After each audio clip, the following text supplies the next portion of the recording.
మన ప్రభు అయిన యేసుక్రీస్తు నామంలో కూడి వచ్చిన ప్రతి ఒక్కరికి వందనాలు తెలుపుకుంటూ దేవుని యొక్క పరిశుద్ధ గ్రంథంలో నుంచి యోహాను సువార్త 3వ అధ్యాయము మొదటి వచనం కానించి మనం చదువుకుందామండి.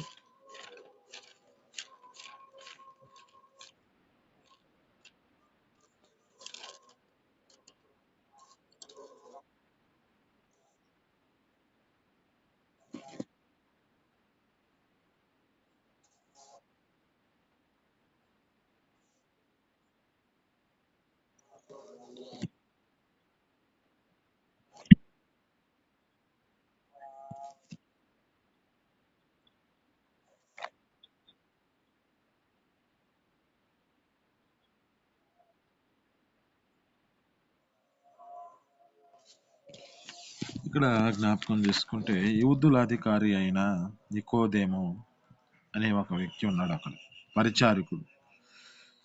అతడు ప్రభు అయిన యేసుక్రీస్తు ఎదుటికి వచ్చి, యా బోధకుడా, నీవు దేవుని యొద్ద నుంచి వచ్చిన బోధకుడు అని నేను ఎరుగుదును. నీకు ఆయన తోడుంటేనే కానీ నువ్వు చేయుచున్న ఈ సూచక్రియలు ఎవరు చేయలేరంటూ ఉన్నాడు. అందుకు యేసు అతనితో ఒక మాట చెబుతున్నాడు.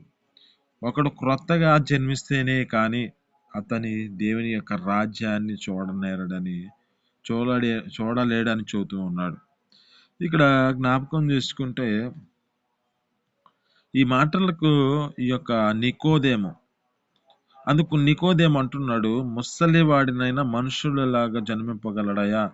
రెండో మారు వెళ్ళి తల్లి గర్భమందు ప్రవేశించి జన్మింపగలడా అని ఆయనను అడుగుతూ ఉన్నాడు. ఇక్కడ జ్ఞాపకం చేసుకుంటే ఈ వ్యక్తి పరిచారకుడు, బోధకుడు కూడా, దేవుని యొక్క సన్నిధిలో బోధించిన వ్యక్తే. కానీ ఇక్కడ జ్ఞాపకం చేసుకుంటే దేవుని యొక్క మర్మాన్ని తెలుసుకోలేని పరిస్థితిలో ఉన్నాడు.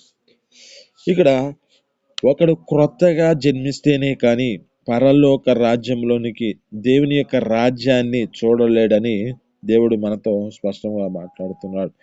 అయితే ఆ నికోదేము యొక్క జీవితంలో ఆత్మీయ అనుభవం లేని పరిస్థితిలో ఉన్నట్టున్నాడు. ఇక్కడ ఆ వ్యక్తి దేవుని యొక్క బోధను బోధిస్తున్నా కానీ దేవుని యొక్క మర్మాలు తెలియలేని పరిస్థితిలో ఉన్నారు. ఇదేమో మన యొక్క జీవితాల్లో కూడా, మన యొక్క స్థితిని బట్టి కూడా, దేవుని యొక్క సన్నిధిలోనికి పిలువబడుతున్న మనము మన జీవితాలను ఏ విధమైన స్థితిలో నడిపించుకుంటున్నాం? పేరుకి ఆ యొక్క వ్యక్తి పరిచారకుడిగా కనపడుతున్నాడు, సేవకుడిగా కనపడుతున్నాడు. ఇక్కడ జ్ఞాపకం చేసుకుంటే అక్కడ అంటున్న మాటల్లో ఈయన అంటున్నాడు, ఏమంటున్నాడు? అయ్యా, నేను ముసలివాడిగా ఉన్నాను, ముసలివాడిగా మనుషులేడు మరలా ఎలా జన్మింపగలడయా? రెండో మార్లు తల్లి గర్భమందు ప్రవేశించి మళ్ళా జన్మించాలయా అని అడుగుతూ ఉన్నాడు. యేసు అతనితో మాట్లాడుతున్న మాటలో, ఒకడు నీటి మూలముగాను ఆత్మ మూలముగాను జన్మిస్తేనే కానీ దేవుని యొక్క రాజ్యంలోనికి ప్రవేశించడని మీతో చెప్తున్నాను అంటున్నాడు. మన జీవితాల్లో జ్ఞాపకం చేసుకుంటే ఈ నీటి మూలముగా అంటే మనము బాప్టిజం పొందుకొని, రక్షణ పొందుకొని మనం దేవుని యొక్క సన్నిధిలో నడిపించబడుతూ ఉన్నాం. ఈ ఆత్మ మూలముగా అంటే దేవుని యొక్క పరిశుద్ధ ఆత్మ మనలోని ప్రవేశించి ఈ యొక్క ఆత్మ మూలముగా జన్మిస్తేనే కానీ పరలోక రాజ్యంలోనికి ప్రవేశించడు అని చెబుతున్నాడు. ఇక్కడ మన యొక్క జీవితాలలో ఎక్కువ శాతము నీటి మూలముగా మనం జన్మించిన వారమే. కానీ దేవుని యొక్క ఆత్మ మనలో ప్రవేశించి ఉన్నదా? దేవుని యొక్క ఆత్మ మనలో పనిచేస్తుందా? దేవుని యొక్క ఆత్మ మన జీవితాల్లో ఏం చేస్తుంది అంటే జ్ఞాపకం చేసుకుంటే గలతీయులకు రాసిన పత్రిక 5వ అధ్యాయం 25వ వచనం అన్నమాట. అక్కడ మనము ఆత్మని అనుసరించి జీవించు వారిమైతిమా, ఆత్మని అనుసరించి క్రమముగా నడుచుకుంటాము. ఆత్మని అనుసరించి జీవించు వారిమైతిమా, మన యొక్క జీవితాలలో క్రమమైన పద్ధతి నడిపించబడుతుంది. ఇక్కడ జ్ఞాపకం చేసుకుంటే ఇక్కడ అంటున్న మాటలు చాలా జాగ్రత్తగా గమనిస్తే నీటి మూలముగా జన్మించాలి, ఆత్మ మూలముగా జన్మించాలి. ఈ రెండు వాటిలో మన జీవితాలు నడిపించబడితేనే దేవుని యొక్క రాజ్యంలోనికి మనం ప్రవేశిస్తాం. ఇక్కడ ఈ వ్యక్తి మాట్లాడుతున్న మాటలో జ్ఞాపకం చేసుకుంటే శరీర మూలముగా జన్మించినది శరీరమునకు, ఆత్మ మూలముగా జన్మించినది ఆత్మనై ఉన్నది. మీరు క్రొత్తగా జన్మింపవలనని నేను మీతో చెప్పినందుకు ఆశ్చర్యపడవద్దు. గాలి తనకిష్టమైన చోటుకు విసురును, నీవు దాని శబ్దము విందువే కానీ అది ఎక్కడ నుండి వచ్చునో ఎక్కడికి పోవునో అది నీకు తెలియదు. ఆత్మ మూలముగా జన్మించిన ప్రతివాడు అలాగ ఉన్నాడు అని చెబుతుంది. అంటే ఈ ఆత్మ మన జీవితాల్లో ఇక్కడ గాలి తనకిష్టమైన చోట్లకు వెళ్ళి విసిరుస్తుందో దాని యొక్క శబ్దమే విందువు కానీ అది ఎక్కడెక్కడ వచ్చునో ఎక్కడికి పోవునో నీకు తెలియదు. అయితే ఈ ఆత్మ మూలముగా జన్మించిన ప్రతి వాని జీవితం కూడా దేవుని యొక్క సన్నిధిలో తన ఆత్మ చేత నడిపించబడి దేవుడు ఏ ప్రాంతంలోనికి తీసుకెళ్తాడో ఏ యొక్క ప్రదేశానికి తీసుకెళ్తాడో అది మన జీవితాల్లో మనకు తెలియదు. ఇక్కడ ఇక్కడ జ్ఞాపకం చేసుకుంటే ఈ యొక్క వ్యక్తితో మాట్లాడుతున్నాడు ప్రభువైన యేసుక్రీస్తు. అందుకు నికోదేము ఈ సంగతులు ఎలాగ సాధ్యములని ఆయనను అడుగుగా యేసు ఇట్లనెను, నీవు ఇశ్రాయేలులకు బోధకుడివై ఉండి వీటిని ఎరుగువా. ఇప్పుడు ఉన్న పరిస్థితులన్నిటినీ జ్ఞాపకం చేసుకుంటే మనుషుల యొక్క జీవితాలంతా బోధ చేస్తూ ఉంటారు, ప్రకటిస్తూ ఉంటారు, మాటలు చెబుతూ ఉంటారు. కానీ వారి జీవితాలలో ఈ ఆత్మ సంబంధంగా ఈ వాక్కులు వారి జీవితాలలో ఆత్మీయత అర్థంలోనికి వాళ్ళు తీసుకోలేని పరిస్థితులు ఉన్నాయి. ఇక్కడ అక్కడ వ్యక్తితో మాట్లాడుతున్నాడు, నికోదేముతో మాట్లాడుతున్న మాట ఏమిటంటే, నీవు ఇశ్రాయేలు బోధకుడివై ఉండి వీటిని ఎరగవా. ఇక్కడ ఆయన చెబుతున్న మాట, మేము ఎరిగిన సంగతులను చెప్పుచున్నాము, చూచిన దాన్ని సాక్ష్యం ఇచ్చుచున్నాము, మా సాక్ష్యం మీరు అంగీకరింపరని మీతో నిశ్చయముగా చెబుతున్నాను అంటున్నాడు. భూ సంబంధమైన సంగతులను నేను మీతో చెబితే మీరు నమ్మకున్నప్పుడు పరలోక సంబంధమైన వాటిని మీతో చెప్పిన ఎడల ఎలాగ నమ్ముతారు? మరియు పరలోకము నుండి దిగి వచ్చిన వాడు అనగా పరలోకము నుండి మనుష్య కుమారుడే తప్ప పరలోకములోనికి ఎక్కిపోయిన వాడు ఎవడూ లేడు. ఇక్కడ జ్ఞాపకం చేసుకుంటే భూ సంబంధమైన వాటి మీద మనసు పెట్టిన వాడి జీవితము భూ సంబంధమైన సంగతులే తెలియజేయబడతాయి. అదే ఆత్మ సంబంధమైన సంగతులు ఆత్మ సంబంధంగా ఆ పరలోక సంబంధమైన వాటి మీద మనసు పెట్టిన వాడి జీవితమేమో ఆ యొక్క ఆత్మీయత సంబంధమైన జీవితంలో వారి జీవితాలు ఆ సంగీతాలను గ్రహిస్తారు. ఇక్కడ ఈ నికోదేము యొక్క జీవితము భూ సంబంధమైనదిగా మనసు కలిగిన వాడిగా మార్చబడిన వ్యక్తి. ఇక్కడ అయా ఒకడు క్రొత్తగా జన్మించాలంటే నేను మరలా తల్లి గర్భంలోనికి వెళ్ళాలయ్యా, నేను ఇప్పుడు ముసలివాడిగా ఉన్నాను, మరలా నేను రెండో మారు తల్లి గర్భంలో నుంచి నేను ప్రవేశించి జన్మింపగలనాయా అని అడుగుతూ ఉన్నాడు. ఇక్కడ చాలా జాగ్రత్తగా గమనిస్తే మన జీవితాలలో ఏ స్థితిలో నడిపించబడుతూ ఉన్నాం. పేరుకి పిలువబడుతున్న స్థితి బోధకుడే, ఇశ్రాయేలు ప్రజల మీదుగా బోధకుడిగా పిలువబడుతున్న వ్యక్తి. కానీ ఇక్కడ జ్ఞాపకం చేసుకుంటే తన యొక్క జీవితము, తన యొక్క స్థితి, తన యొక్క మార్గము భూ సంబంధమైనదిగా మార్చబడుతుంది. భూ సంబంధమైన వాటి మీద మనసు పెట్టుకుంటున్నాడు. ఈ భూ సంబంధమైన సంగతులనే ఆ యొక్క వ్యక్తికి తెలియజేయబడుతున్నాయి. అదే పరలోక సంబంధమైన వాటిని మనం తెలుసుకుంటే ఈ యొక్క పరలోక సంబంధమైన వాటిలో మన జీవితాలు నడిపించబడితే ఆత్మ సంబంధమైన సంగతులను తెలియజేసే మాటల్లో జ్ఞాపకం చేసుకుంటే ఆత్మానుసారంగా జీవించు వారమైతే మన జీవితాలలో ఒక క్రమమైన జీవితం కలుగుతుంది. ఇది మన జీవితాలలో ఆత్మానుసారంగా జీవించుతూ మన జీవితాలలో అనేక మందికి ఈ మార్గాన్ని చూపించగలిగిన స్థితి మనకుంది. ఆమేన్, హల్లెలూయా. ఎందుకంటే మన జీవితాలలో ప్రతి ఒక్కరిని ఏర్పరచుకున్నాడు. ఒక మాట అంటాడు కదా, పేతురు రాసిన పత్రికలో అంటాడు కదా, ఆశ్చర్యకరమైన తన వెలుగులోనికి పిలుచుకున్న వాని యొక్క గుణాతిశయమును ప్రచురం చేయ నిమిత్తమై రాజులైన యాజక సమూహమును దేవుని యొక్క సొత్తైన ప్రజలై ఉన్నారని చూస్తున్నాడు. ఏర్పరచబడిన వంశమును అంటున్నాడు.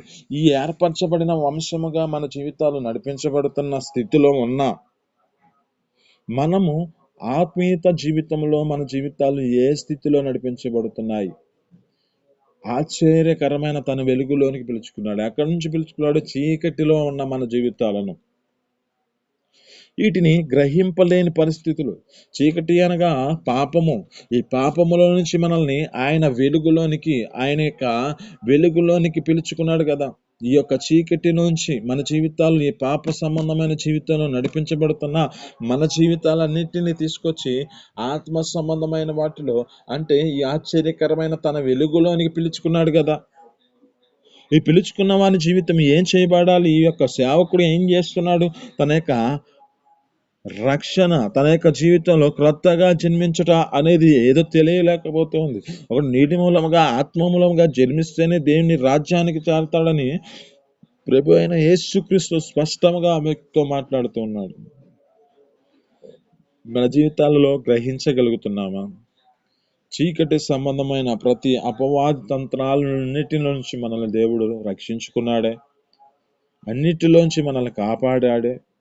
అయితే ఈ కాపాడబడిన మన జీవితాలలో ఆత్మ సంబంధమైన మర్మాలు మన జీవితాలలో ప్రవేశించి, ఈ ఆత్మ సంబంధమైన జీవితాల్లో వీటిని మనం అంగీకరించి ఆలోచించగలిగినంత మన యొక్క హృదయము నింపబడి ఆ వాటిని అనుసరించే జీవితము కలిగి ఉన్నామా? లేక ఈ లోక సంబంధమైన వాటిలోనే పైన చెప్పుకుంటూ మన జీవితాలు నడిపించబడితే మనము ఆత్మీయత స్థితిలో నిలబడలేని పరిస్థితి కనబడుతుంది.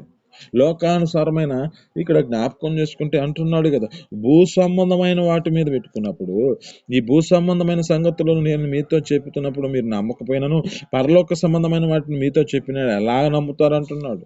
అంటే వీరు ఆ భూ సంబంధమైన వాటి మీద మనసు పెట్టుకున్నారు కనుకనే ఆ భూ సంబంధమైన సంగతులనే తెలియజేసుకుంటారు. పరలోక సంబంధమైన సంగతులు వారికి తెలియబడవు, తెలిసినా వారికి గ్రహించలేని పరిస్థితి. కానీ దేవుడు మనల్ని ఏర్పరచుకున్న ఏర్పాటు చాలా ఆశ్చర్యకరమైన ఏర్పాటు. ఎన్నో దేవుడు మనతో మర్మాలన్నిటినీ తెలియజేయబడుతూ మన జీవితాన్ని ప్రతి దినమున దేవుడు మనల్ని సరిచేస్తూ దేవుని సన్నిధిలో నడిపిస్తున్నాడు. ఇందుని బట్టి దేవునికి స్తోత్రం చెల్లిస్తున్నాను. ఇక్కడ జ్ఞాపకం చేసుకుంటే ఒక్కొక్క దేవుడు భూ సంబంధమైన ఈ యొక్క మర్మాలు దేవుడు మనకి ఈ యొక్క పరిశుద్ధ గ్రంథంలో మన కోసం దాచిపెట్టాడు. వీటిలో అనుసరిస్తే మన జీవితాలలో క్షేమం కలుగుతుంది. ఇది మన జీవితాలలో రానున్న దినాలలో ఈ విశ్వాసముతో కొనసాగించబడితే ప్రతి వాడు ఆ నిత్య జీవమును పొందుకునే జీవితాన్ని కలిగిన స్థితిలోనికి నడిపించబడతాడు. ఇది నిత్యము బ్రతికించబడినట్లుగా, ఇది నిత్యము మన జీవితాలలో జీవించినట్లుగా ఇది మనల్ని చేస్తుంది.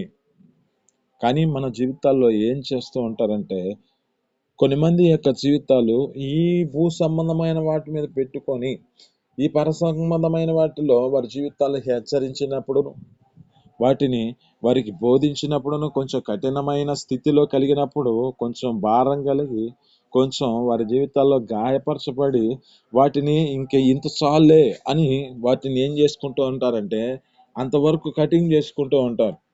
ఇక్కడ చాలా జాగ్రత్తగా గమనిస్తే నీటి మూలముగా జన్మించాలి, ఆత్మ మూలముగా జన్మించాలి.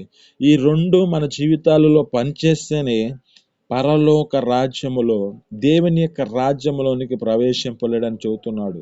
కనుక ఈ దేవుని యొక్క రాజ్యంలోనికి మనం పిలవాలంటే, దేవుని యొక్క రాజ్యంలో మన జీవితాలు నడిపించబడటానికి యోగ్యులుగా అర్హులుగా మనం చేయబడాలంటే ఈ యొక్క మన జీవితాలలో ఉన్న ఈ స్థితిని బట్టి దేవుని యొక్క సన్నిధిలో పిలువబడుతున్న దేవుని బిడ్డలుగా పిలువబడుతున్నాం, విశ్వాసులుగా పిలువబడుతున్నాం. ఈ విశ్వాసము మన జీవితాల్లో నిలకడైన స్థితిలో నడిపించబడి నేను ఒక దినాన దేవుని యొక్క సన్నిధిలోనికి వెళ్తానని, దేవుని యొక్క సన్నిధిలో ఆయనతో పాటు నన్ను తీసుకెళ్తాడని ఒక జీవితాన్ని కలిగి ఆ యొక్క ఆత్మ సంబంధంగా పరలోక సంబంధమైన వాటి మీద మనసు పెట్టుకొని మనం నడిపించబడితే మన జీవితాల్లో దేవుడు చేయవలసినవన్నీ చేయగలుగుతాడు.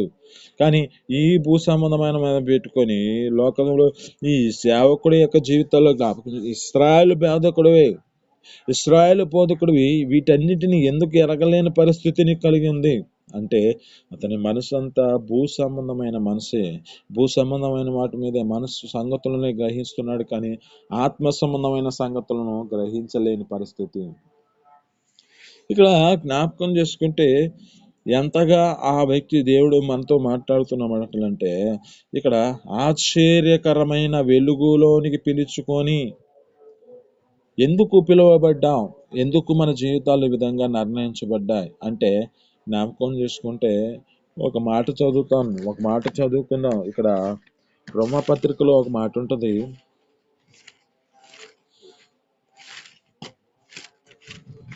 రోమపత్రిక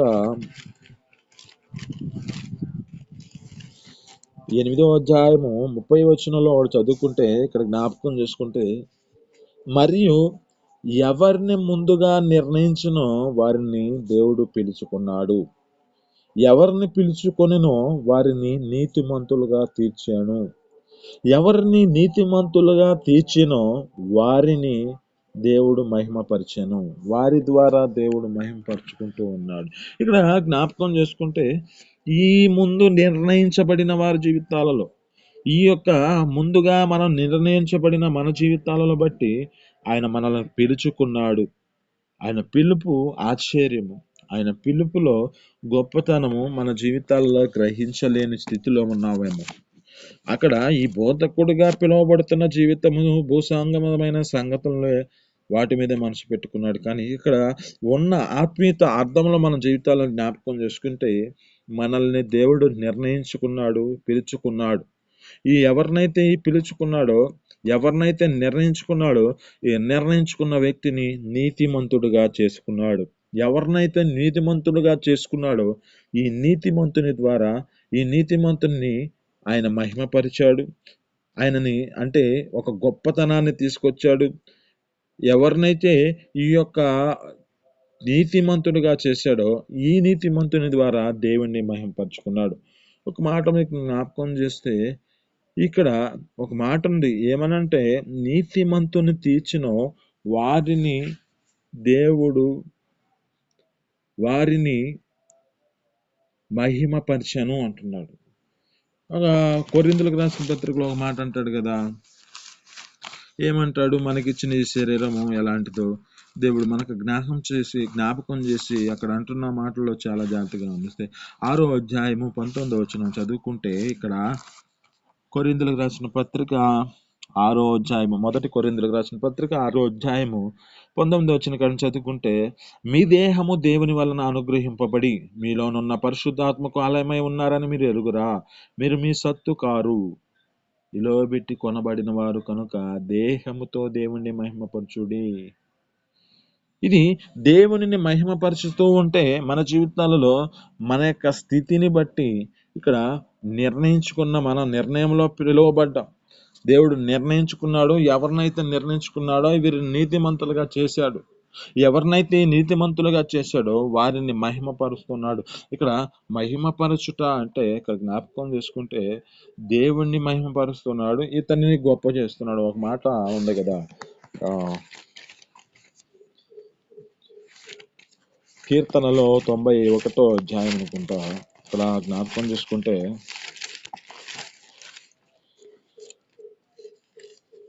ఎవరైతే ఆ మార్గంలో వారి జీవితాలు నడిపించబడిన దాన్ని బట్టి గ్రహిస్తే వారిని ఏం చేస్తున్నాడో జ్ఞాపకం చేసుకుంటే 91వ అధ్యాయము 14వ వచనంలో చదువుకుంటే ఇక్కడ ఒక మాట ఉంటుంది, అతడు నన్ను ప్రేమించుచున్నాడు కనుక నేను అతను రప్పించేదను, అతను నా నామాన్ని ఎరిగాడు కనుక నేను అతని గణపరిచేదను, అతడు నాకు మొరపెట్టగా నేను అతనికి ఉత్తరం ఇచ్చేదను, శ్రమలలో నేను అతనికి తోడై ఉండును, అతన్ని విడిపించి అతనిని గొప్ప చేసేదను, దీర్ఘాయువు చేత అతని తృప్తిపరిచెదను, నా రక్షణ అతనికి చూపించెదను. ఆమేన్, హల్లెలూయా. అంటే ఎవరు తమ జీవితాల్లో నడిపించబడిన స్థితిని బట్టి దేవుని యందు నిరీక్షణ కలిగి కొనసాగించబడుతూ వారి జీవితాలు ప్రేమించగలిగి అతని యొక్క మార్గములో నామములో ఎరిగిన వారై తమ జీవితాలు నడిపించబడతారు, వారికి మాత్రమే దేవుడు ప్రతి విషయాలలో తోడుగా ఉంటాడు. ఇక్కడ భూ సంబంధమైన వాటి మీద మనసు కాదు, కానీ ఆత్మ సంబంధమైన వాటి మీద మనసు పెట్టుకొని తమ జీవితాలు నడిపించబడితే ఇక్కడ ప్రేమించుతున్నాడు, నేను అతన్ని తప్పిస్తాను, నామాన్ని ఎరిగాడు కనుక నేను అతన్ని గణపరిచేదను, అతను నాకు మొరపెడితే నేను అతనికి ఉత్తరం ఇచ్చేదను, అతన్ని నేను తోడై ఉంటాను, విడిపిస్తాను, గొప్ప చేస్తాను, నేను అతన్ని తృప్తిపరుస్తాను, అతనిని నా రక్షణ కూడా అతనికి చూపిస్తాను అంటున్నాడు.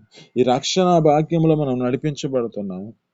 ఈ క్రొత్తగా జన్మించిన మన జీవితాలలో ఆత్మ సంబంధముగా మన జీవితాలు నడిపించబడుతూ పరలోక సంబంధమైన వాటి మీద మనసు పెట్టుకుంటూ భూ సంబంధమైన సంగతులు కాదు, పరలోక సంబంధమైన అనేక మర్మాలు మనకు దేవుడు ప్రతి దినాన తెలియజేస్తున్నాడు. అయితే ఈ మార్గములు మన జీవితాలను సరిచేసుకుంటూ దేవుని సన్నిధిలో నడిపించబడితే ఆ నిత్య పరలోక రాజ్యానికి వారసులుగా మనల్ని చేసుకుంటాడు. ఈ మాటలు వినికిడిలో దీవించి ఫలించును గాక. చిన్ని ప్రార్థన చేసుకుందామండి. పరిశుద్ధ జీవాధిపతి ఆశ్చర్యకర మహోన్నతుడానికి స్తోత్రాలు తండ్రి. అయా ఈ ఉదయ కాలం సన్నిధిలో నా తండ్రి ఒక నికోదేమని తెలియజేసావు నా తండ్రి. పేరుకి సేవకుడు, పిలువబడుతున్న పిలుపు వేరు అయినను అయా నా తండ్రి భూ సంబంధమైన వాటి మీద మనసు పెట్టాడు నా తండ్రి. అయా ఈ దినమున మాతో మాట్లాడుతున్న మాటలు బట్టి నీ స్తోత్ర.